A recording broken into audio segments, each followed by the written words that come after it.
are going to do class 10 chapter light, reflection and refraction. So class 10 is a very crucial standard as you all will give your board exams. So the only important thing to keep in your mind while writing your board exams is NCERT, whether it's physics, biology or chemistry. So in light chapter, there are many things that you need to learn. Ray diagrams and lens diagrams, formations, mirror formations, image formations, and several other things. It's a complex chapter and a big chapter. Let us begin with light. Now, light is a form of energy. We all know that, right? हम बचपन से पढ़ते आ रहे हैं कि light is a form of energy. It's the ultimate source of energy.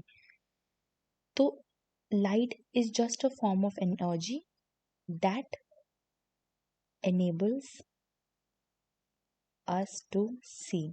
I've only given this definition so that you all have a teaser of whatever you have learned in your earlier classes. Otherwise, the chapter has much more in it. So, what two things we are going to see about light here, that it travels in a rectilinear propagation. And the second point is rays. So what is rectilinear propagation is? Light travels in straight lines. Light travel in straight line, does not travel like this or something like this. It only travels in straight lines, and these straight lines are called as rays. Alright, so this is the only important thing we should know about light here. Then we have, see, this is a point of source of light, and the beams, these are light beams. Okay, so there are three types of beams of light. All right,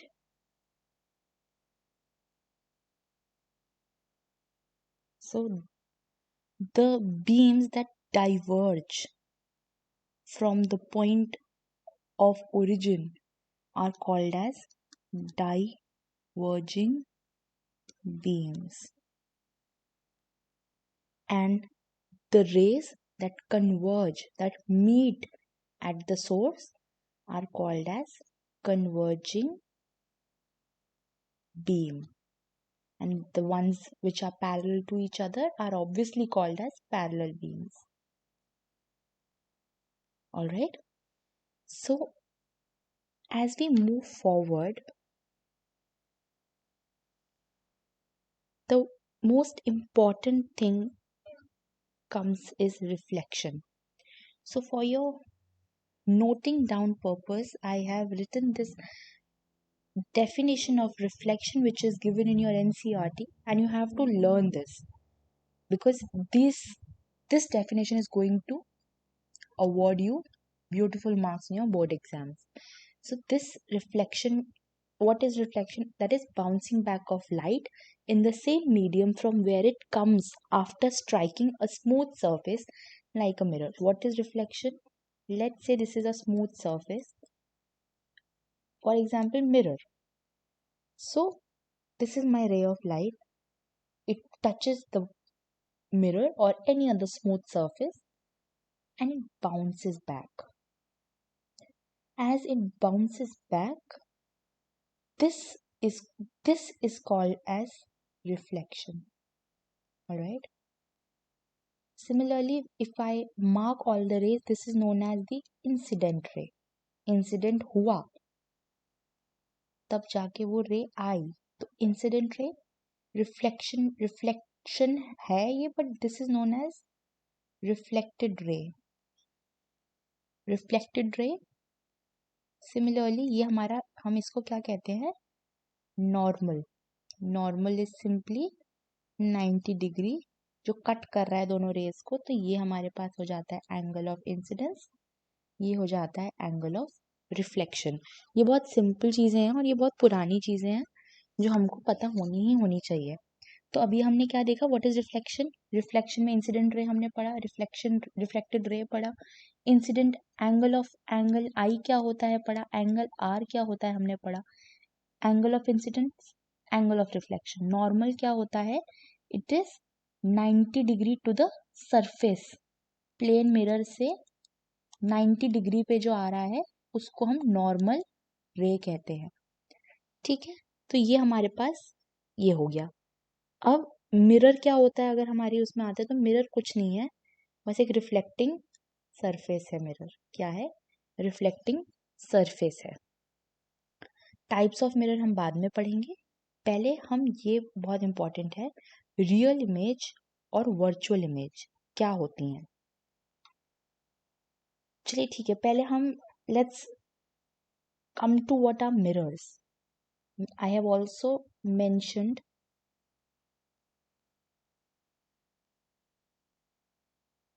the definition of mirrors. One is plane mirror, the other one is spherical mirror. I must highlight this and this.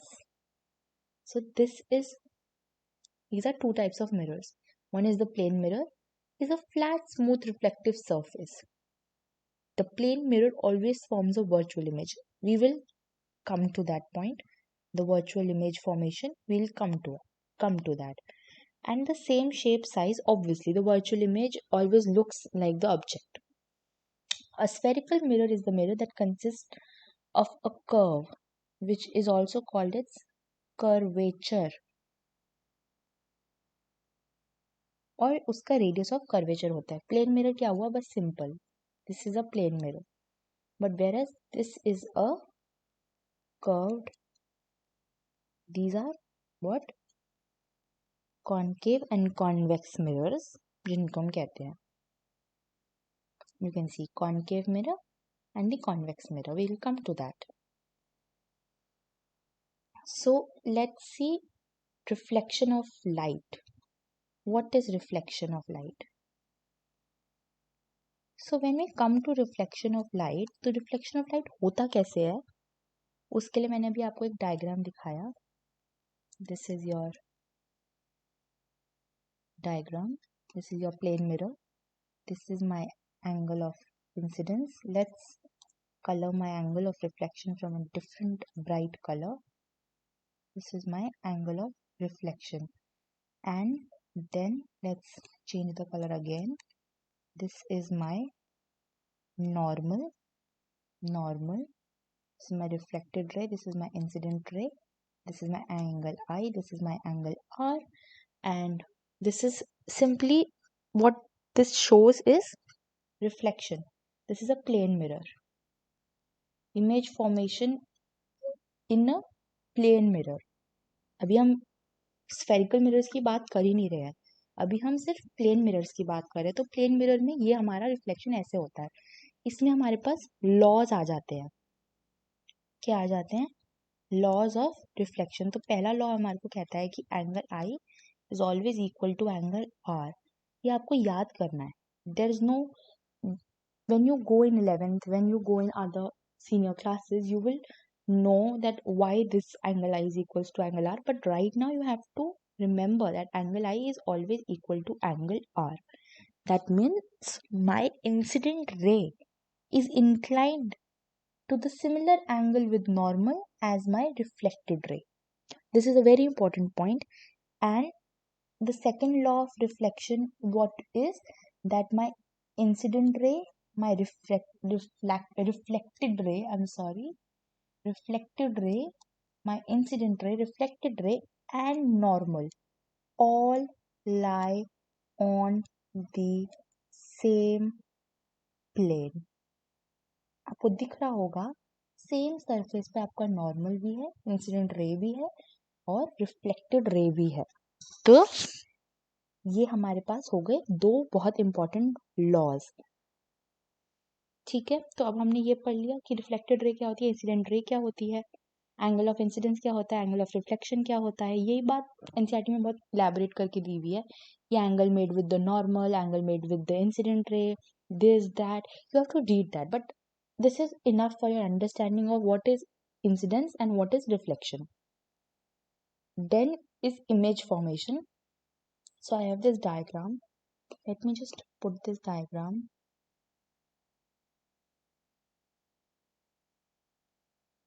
downwards. Let me just take this diagram downwards, and so that I'm able to, let's cut this off and paste it here. Oh, let me take this down. Sorry for the inconvenience.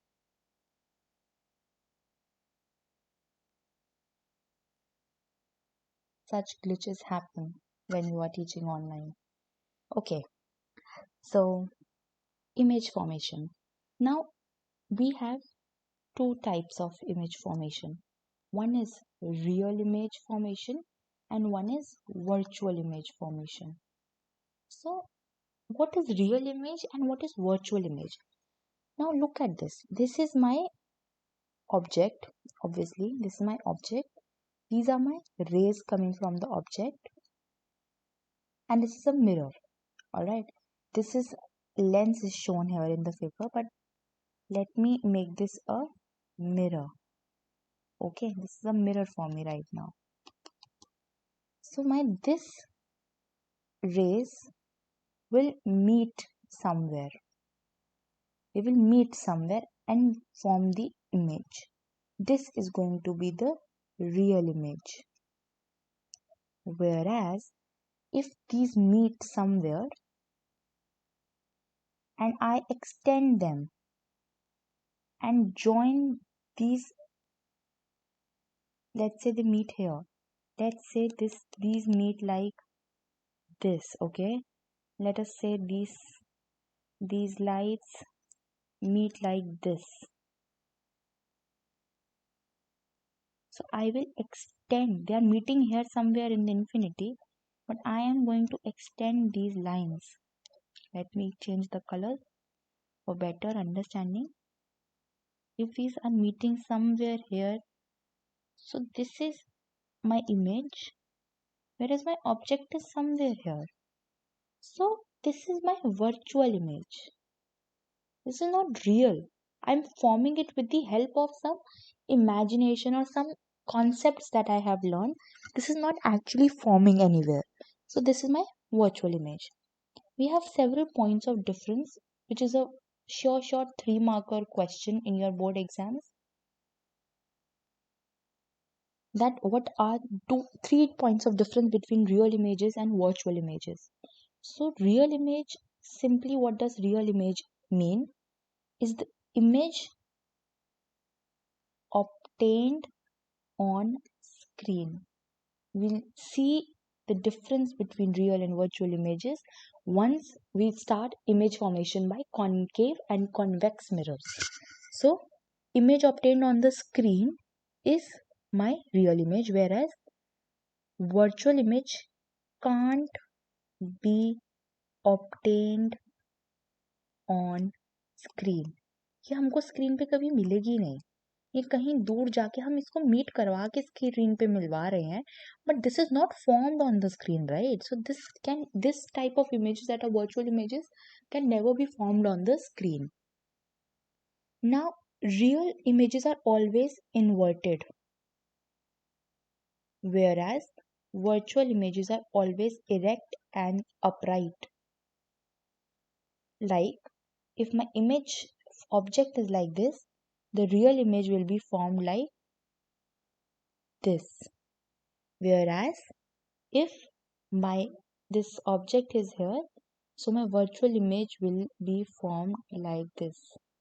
This is real, this is virtual. Let's mark this towards side.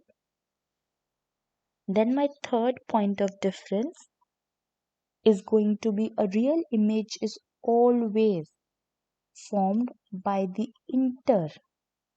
actual intersection of reflected rays.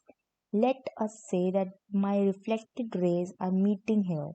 So my image, my real image is going to be formed by the actual intersection of reflected rays, whereas इस case में हमने जैसे देखा था, या actual में हम meet यहाँ पे देखो, ये मेरा मिरर है, तो अगर this is my ray, this reflect back here, this reflect back here, this is my image. तो ये एक्चुअल में दोनों इंटरसेक्ट कर रहे हैं तब ये इमेज बन रही है, वेरा इसमें हम इनको इंटरसेक्ट करवा रहे थे तब वो इमेज बन रही है। तो ये वर्चुअल है, ये रियल है। तो इसमें विदाउट एक्चुअल इंटरसेक्शन बनती हैं कौन सी images? Virtual images. Very important point, and these point of differences are really important. Now let us begin with a very important topic, which is image formation. रे diagrams होंगे, and रे diagrams में आपके paper में, board exam में, finals में one question from ray, more than one, it can be more than one, but one question for sure, long answer will come. It can be short answers as well, but now, since last years you have been getting board exams objective type, but in my days it was always subjective paper. It never used to be objective. So it used to be 1 mark, 2 mark, 3 mark and 4 mark questions, section A, B, C, D. So ray diagrams always come in section 4. They always come because they are so important, and they hold really important place in class 11th and 12th physics as well. You will learn all ray diagrams again in class 12th. If anybody watching this video today will take up science in future, you will be doing all these image formations and everything. So your concept here should be really clear, that what are real images, what are virtual images. Many students after coming in class 12 get to know about what real images and virtual images are. So that is a problematic situation. So you should be really clear with your concepts right from the beginning. So image formation, now let us do first of point size object. Now point size object is what? Single एक point है। और दूसरा image formation हमारा किसका होगा? एक जो है एक्सटेंडेड ऑब्जेक्ट। क्या है? Extended object. ठीक है, एक्सटेंडेड ऑब्जेक्ट और पॉइंट साइज ऑब्जेक्ट। तो बहुत सिंपल है, पहले हम ये प्लेन मिरर में कर रहे हैं, हम ये प्लेन मिरर के लिए कर रहे हैं। अभी हमने वो कॉन्वेक्स और कॉन्केव मिरर के लिए हमने देखा ही नहीं है। ठीक है, तो इमेज फॉर्मेशन हम पहले करेंगे पॉइंट साइज का। तो आपको ये हमेशा स्केल से बनाना है। ठीक है, तो बहुत ध्यान से, you have to make it with scale. You cannot be making this with rough hands, or this is my point size object. Okay, this is my point size object. Then I hope I'm able to show actual representation of how actually the diagrams are drawn in your exam. I am technologically quite handicapped, so please avoid all these mistakes that I make. But what I want really is to show you people that how actually using a scale and a pencil you are going to make your diagrams, because many teachers on YouTube or whatever it is just show you like draw this red, draw this that, but that's not how you draw it. Your points should actually meet, intersection असली में होना चाहिए.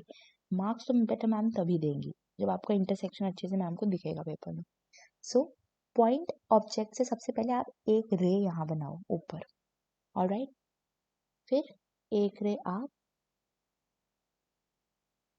इस point object से एक रे आप बनाओ यहाँ.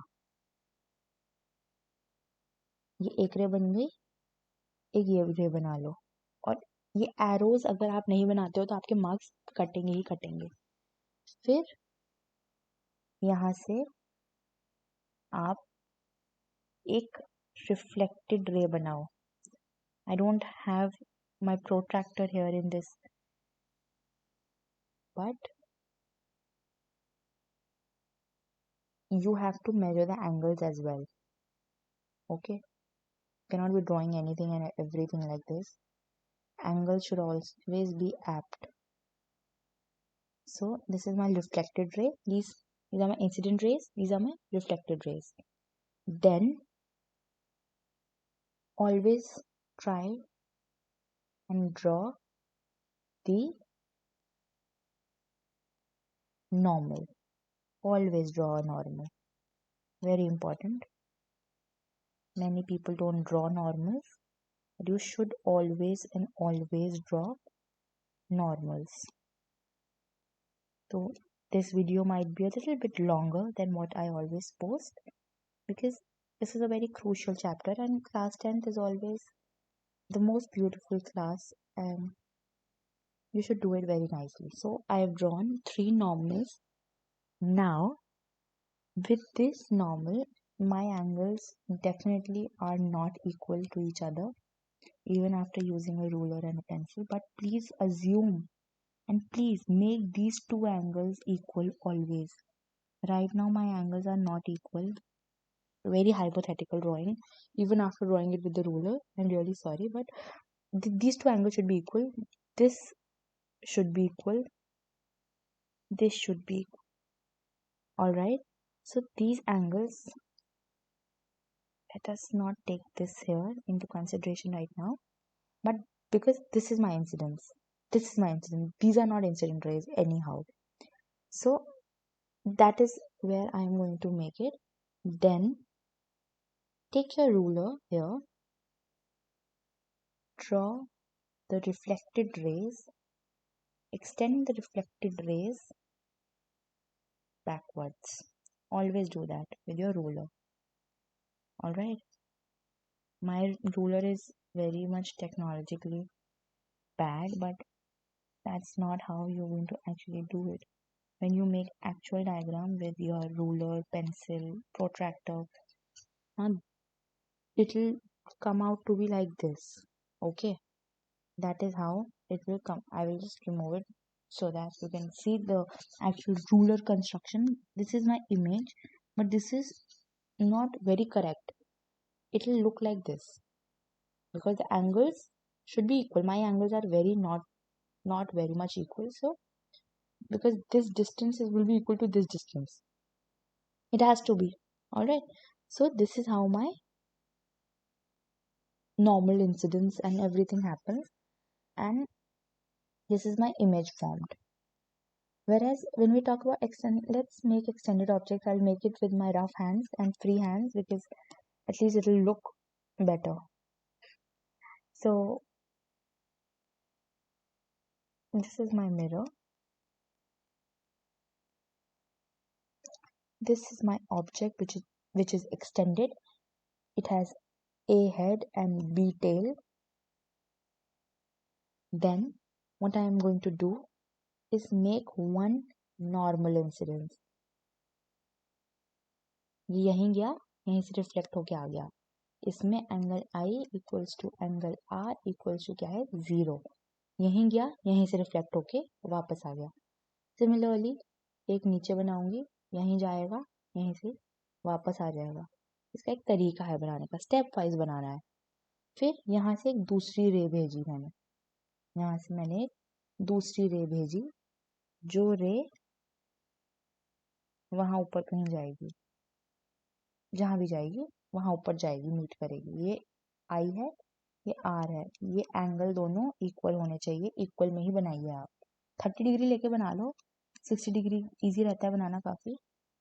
और फिर ये वाला यहाँ एक्सटेंड करो और इसका भी रिफ्लेक्शन यहाँ कहीं जाएगा.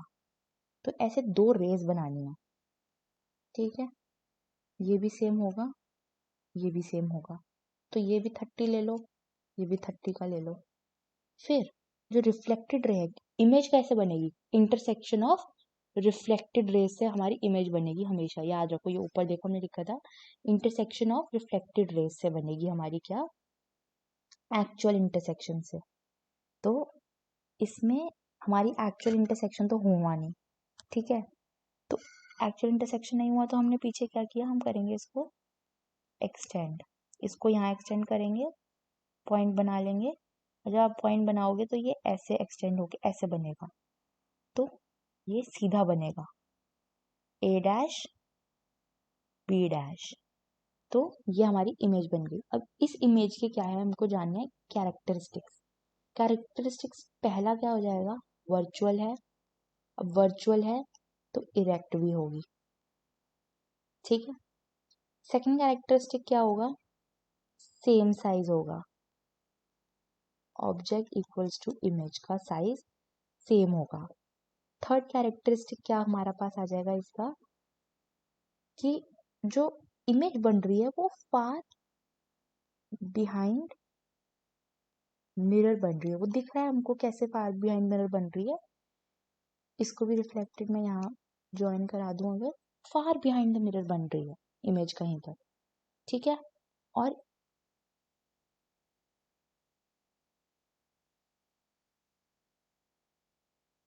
क्या है, लेटरली इन्वर्टेड है हमारी इमेज। लेटरल इन्वर्जन मतलब क्या होता है,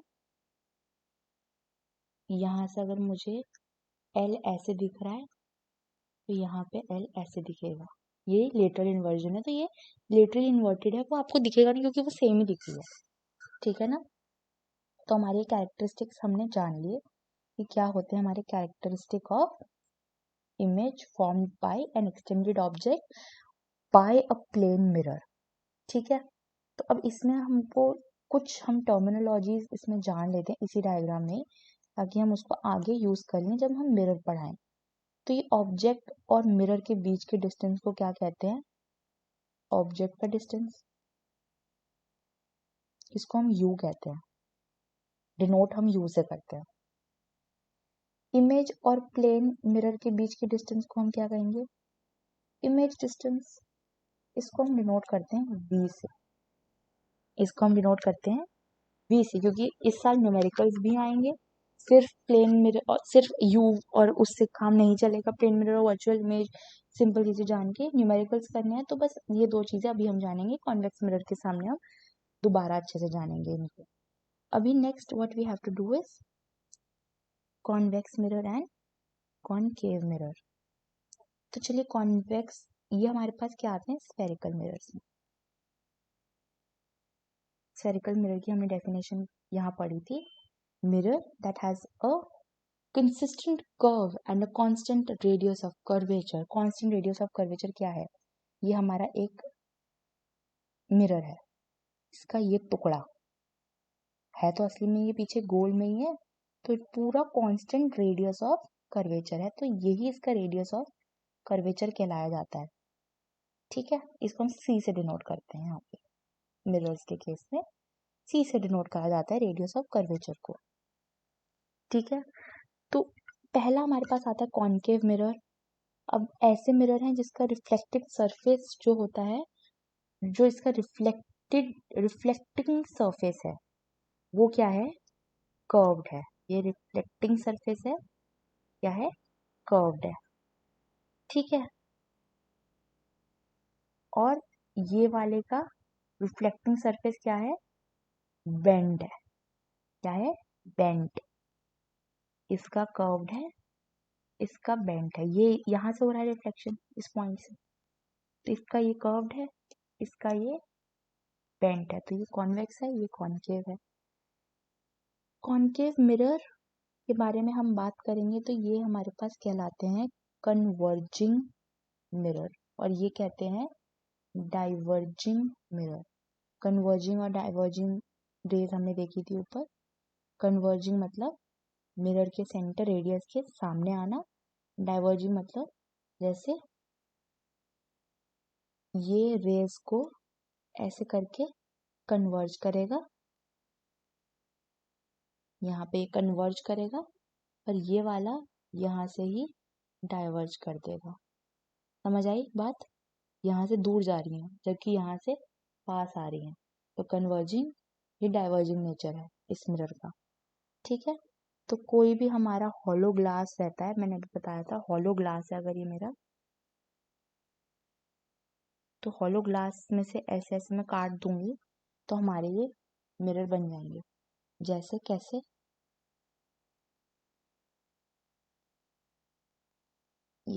ये वाला हमारा बन गया, कौन सा मिरर बन गया?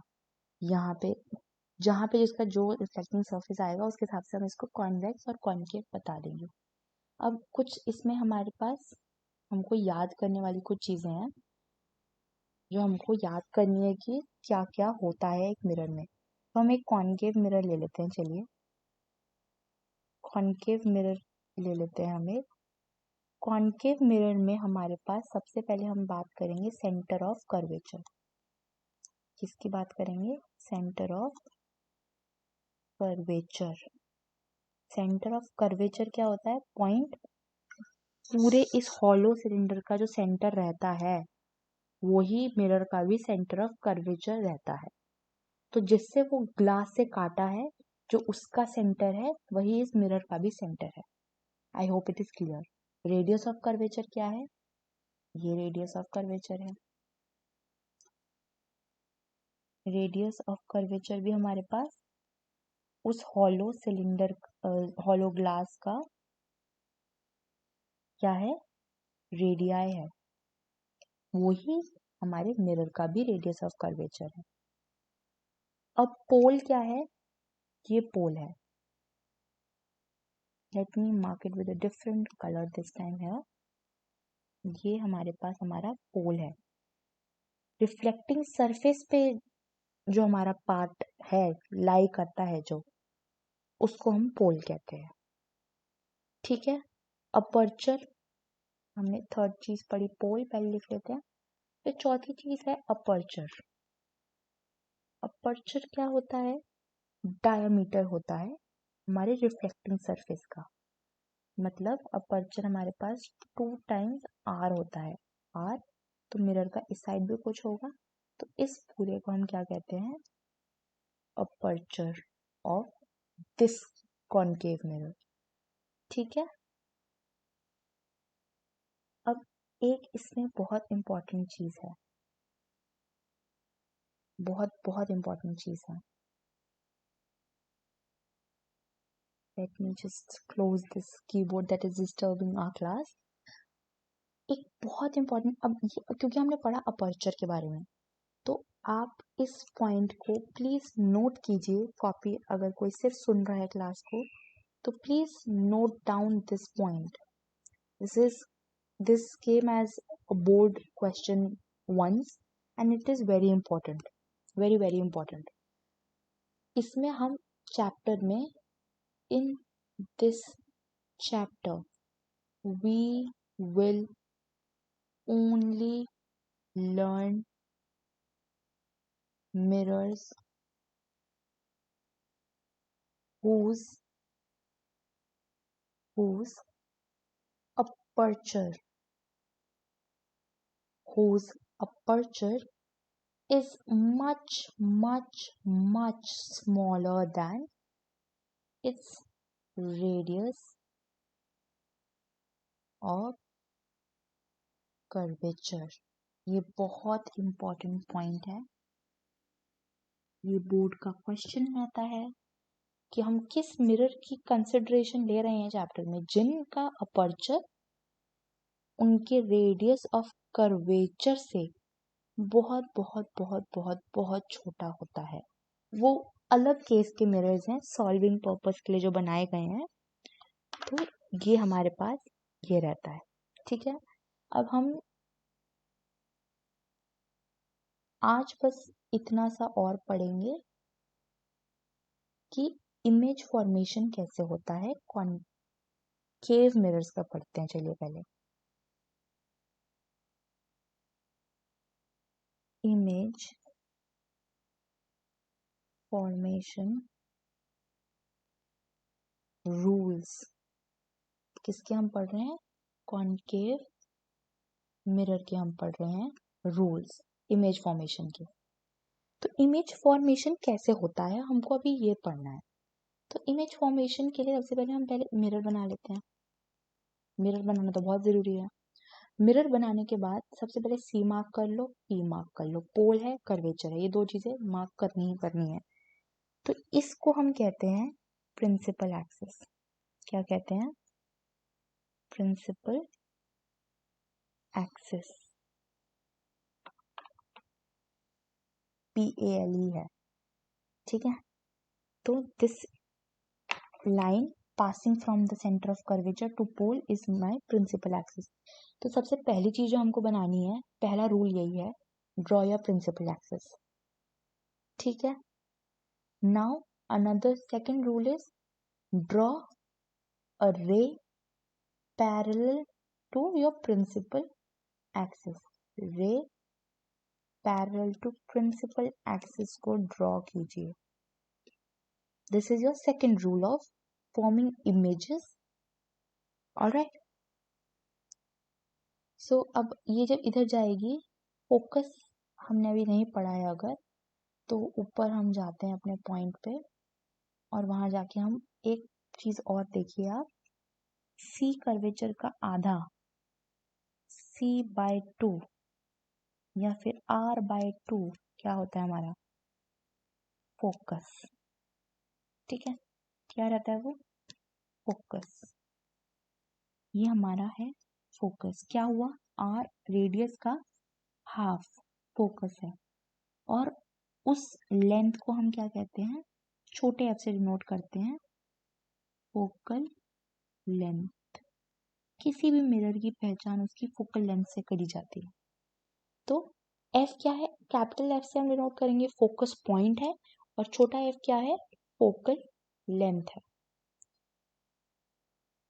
तो पहला पॉइंट ये था, रूल की प्रिंसिपल एक्सिस बनाइए। दूसरा रूल था कि एक ray parallel to your principal axis draw कीजिए, और इसी रूल का पार्ट है, अब वो जब रिफ्लेक्ट करेगी तो वो फोकस पे जाके मीट करेगी, ठीक है। वो फोकस पे मीट कर रही है। तो ये क्या रूल है कि एनी रे, आप कैलकुलेट करके देख लो इसको, ठीक है। इसको बिल्कुल कैलकुलेट करके देखो, ये नॉर्मल जाएगा, ये दोनों एंगल सेम रहेंगे, और ये रूल है, आप इसको बदलने की कोशिश नहीं कर सकते। क्या है rule? Any ray parallel to principal axis drawn will pass through focus. ये रूल है आपके इमेज फॉर्मेशन का। फिर थर्ड रूल क्या है हमारा? मिरर फिर से बनाना पड़ेगा, उसमें बहुत शैबी हो रहा है अब। तो any incident ray, any incident ray passing through focus, कोई भी incident ray if is passing through the focus goes parallel to principal axis। सबसे पहले बना लेना है पोल, कर्वेचर, फोकस। वो क्या बोल रहा है? any ray that will pass through the focus will then go parallel to the principal, this is my principal axis, ये इसके पैरेलल हो जाएगी, कौन सी? Reflected ray. तो जब फोकस पे जाएगी हमारा इंसिडेंट रे, तो पैरेलल हो जाएगी प्रिंसिपल एक्सिस से वो, ठीक है। तो जो हमने ऊपर पढ़ा था R/2 इक्वल्स टू योर, हमने पढ़ा था फोकस, है ना, हमने यही पढ़ा था ना। पर क्योंकि हम mirrors with aperture very very less than the radius of curvature हम बात कर रहे हैं, तो उसके उसके उसमें R/2 ही हमारी क्या हो जाती है? फोकल लेंथ हो जाती है। वही बात हो गई, मैंने आपको बताया, आधा R/2 पे फोकस होगा और यही लेंथ क्या हो जाएगी? Focal length. तो ये एक इम्पॉर्टेंट पॉइंट आपके एनसीईआरटी में दिया हुआ है जो आपको याद, इसीलिए वो पढ़ाया गया था कि अपर्चर बहुत छोटे अपर्चर्स के लिए, कि सॉल्विंग पर्पस में आपको याद रहेगा कि जो हमारा आर है वो 2 टाइम्स फोकल लेंथ के बराबर है, तो न्यूमेरिकल्स में आपको काफ़ी आसानी होगी। अब हमारे पास हमने कौन कितने रूल कर लिए, 3 रूल कर लिए। चौथा रूल हमारे पास आ जाता है, कोई भी अगर पोल बना लो, फोकस बना लो, पहले सब कर लो, कोई भी अगर रे मेरी कर्वेचर से पास हो रही है, let's shift my curvature a little behind,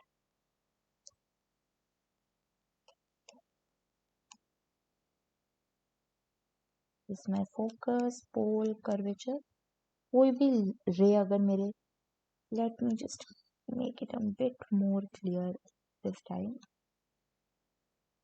Yes, now it is very very clear. कोई भी रे अगर मेरी कर्वेचर से आ रही है तो वो इंसिडेंट रिफ्लेक्शन सेम उस पे हो जाएगी। कर्वेचर पे अगर आ रही है तो वो कर्वेचर पे ही चली जाएगी, तो angle i equal to angle r equal to 0 degree हो जाएगा इस केस में, ठीक है। ये 4th पॉइंट है हमारा। 5th पॉइंट भी बहुत आसान है, 5th पॉइंट भी हमारा बहुत आसान है, इसमें कुछ भी नहीं है, ठीक है। 5th पॉइंट तो बहुत ही कुछ मतलब पढ़ते ही आ रहे हैं अभी तक हम, कि कोई भी अगर मेरी, अगर कोई भी रे मेरी कहीं से भी कहीं पे भी पास कर रही है, I'm really sorry, this has to be a thing that should touch the pole, तो वो लॉज ऑफ रिफ्लेक्शन फॉलो करेगी, laws of reflection will be followed always. This laws of reflection will always be followed without failing. Okay, so this is my image formation rules. You can see this for concave mirror. I will write for convex mirror parallel to this.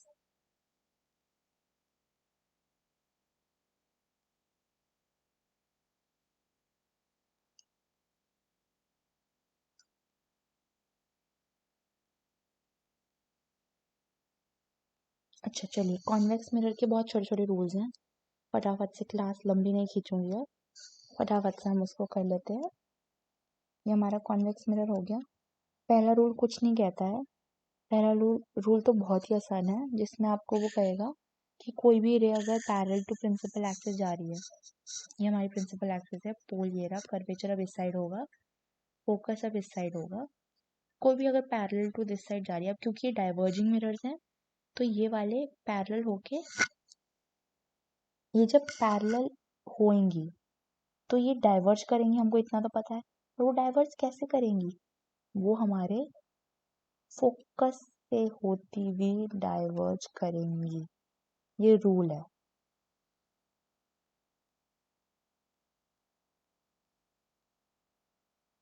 ये जो arrows बनानी है ये बहुत important है, ये बनाना कभी मत भूलिएगा, मार्क्स कटेंगे आपके। तो वो फोकस से इधर को जाएंगी डाइवर्ज होती हुई, फिर इधर आप नॉर्मल बना सकते हो, आई आर आई आर जो भी है अब, तो ये जो होगा ऐसे होगा। फिर अब इन दोनों के इंटरसेक्शन से हमारा वो बन रहा है इमेज, है ना, इनके इंटरसेक्शन से बन रही है, तो ये इनका पॉइंट ऑफ इंटरसेक्शन है। इनकी इमेज कैसे बनेगी, कलर चेंज कर देती हूँ पेन का ताकि आपको दिखे, ये पीछे को खिंच जाएगा, यहाँ से ये भी पीछे को खिंच जाएगा, और इमेज हमारी बनेगी कहाँ, पीछे। कौन सी बनेगी, वर्चुअल। कैसी बनेगी, इरेक्ट। ठीक है, क्लियर है। यहाँ से ये आई, फिर फोकस से पीछे गई, फोकस से पीछे जाने के बाद इमेज कैसे बनी, इन दोनों के एक्चुअल पॉइंट ऑफ इंटरसेक्शन से, यहाँ पे हमने पीछे उनको स्ट्रेच कर दिया, एक्सटेंड कर दिया। ये हमारा क्या था, पहला rule of image formation of convex mirror. ठीक है, अब दूसरा रूल हमारा क्या है, दूसरा रूल भी बहुत आसान है। दूसरे रूल में क्या होगा, पहले हम प्रिंसिपल एक्सिस बनाना कभी मत भूलना, बहुत इंपॉर्टेंट है। अब वो दूसरा क्या बोल रहा है कि कोई भी जो इंसिडेंट रे है coming in the direction of focus, focus के जो डायरेक्शन में आ रही है वो प्रिंसिपल एक्सिस के उल्टी तरफ पैरेलल होती हुई चली जाएगी। ठीक है, obviously following laws of reflection, but reflection तो यहाँ से आई, पीछे हम एक्सटेंड करेंगे, फोकस फोकस तक आ रही है, वो दिख रही है हमको, तो यहाँ से वो पैरेलल हो जाएगी। ठीक है, ये एक रूल है। थर्ड रूल क्या है, थर्ड रूल कुछ नहीं है, जैसे हमने उसमें पढ़ा था कर्वेचर से आएगी तो कर्वेचर से ही वापस हो जाएगी। इसमें भी क्या होगा, अगर कोई भी रे कर्वेचर तक आती हुई दिख रही है तो वो वापस हो जाएगी, यहीं से वापस हो जाएगी। तो ये हमारे पास कौन सी हो जाती हैं, i equals to angle r equals to 0 degree वाला केस हो जाता है। ठीक है, और ये बहुत आसान है, अब एक कर लिया तो सारे हो जाएंगे। फिर फोर्थ रूल भी बहुत सिंपल है कि लॉज ऑफ रिफ्लेक्शन वो फॉलो करेगा। लॉज ऑफ रिफ्लेक्शन कैसे फॉलो करेगा, यहाँ पे कोई भी एंगल आया तो एंगल आर बनाता हुआ यहाँ से वापस शूं करके पीछे हो जाएगी, डाइवर्ज कर जाएगी। तो ये हमारे रूल हो गए, सब रूल हमने दिखा दिए आपको, ध्यान से देख लो, एक स्क्रीन पे दिख रहे हैं क्लैरिटी के साथ। क्लैरिटी के साथ अब ये सारे रूल्स हमको दिख रहे हैं, please note them down, practice them till next time. So in next class what I'm going to do is I will show you all ray diagrams. मैं पहले ही हेडिंग लिख के रख देती हूँ ताकि हम अगली क्लास में करें ही रे डायग्राम्स। तो रे डायग्राम्स हम किस किस के करेंगे, कॉन्वेक्स के भी करेंगे और कॉनकेव के भी करेंगे, अच्छे से बनाना सीखेंगे। और फिर नेक्स्ट क्लास में हम जब रे डायग्राम्स बनाना सीख जाएंगे तो हम कुछ न्यूमेरिकल को भी अपने उसमें लाएंगे कि how to do numericals. We'll also be encountering some simple numerical questions of plane mirror, convex mirror, concave mirror. Till then, thank you.